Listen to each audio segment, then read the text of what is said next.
بسم الله الرحمن الرحیم. د تاسو شکریہ ادا کوم چې تاسو مالا د موقع راکړه. سبا 5 فروری ده. دا هغه ورځ ده چې د غالبا 73 سالونه باقاعده توګه باندې د ورځ موږ مناوو او د دې مقصد چې کوم دی هغه دا دی چې کوم ظلم زمونږ کشمیریانو ورونو خویندو سره کیږي په کشمیر کې نو باقاعده توګه باندې دا ورځ چې کوم دی سرکاري توګه باندې دا موږ مناوو. خو سخت کال د دې اهمیت چې کوم دی هغه ډیر زیات دی ځکه چې د څلورو میاشتو نه زمونږ کشمیریان مظلوم کشمیریان ورونه خویندې هغه په کورونو کې پابند کړي شوي دي.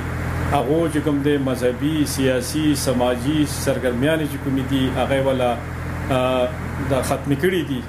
او هغه هیڅ قسم نه کاروبار کولای شي نه روزګار کولای شي او ظلم خو هغه سره د 73 سالو نه شروع دی. خو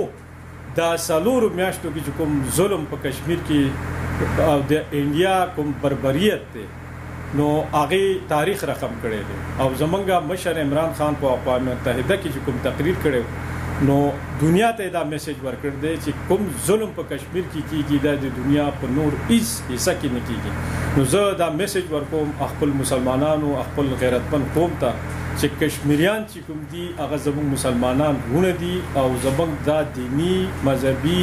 سیاسي سماجی سفارتي هر لحاظ سره دا زمونږ باندې فرض دي چې موږ پاسو او موږ خپل کشمیریانو سره ملاتړ وکړو او موږ هغه د دې عذاب نه خلاص کړو. نو موږ لا زه د قوم ته دا درخواست کوم خپل ورونو نوجوانانو ته دا درخواست کوم چې سار چې کوم دی په یومي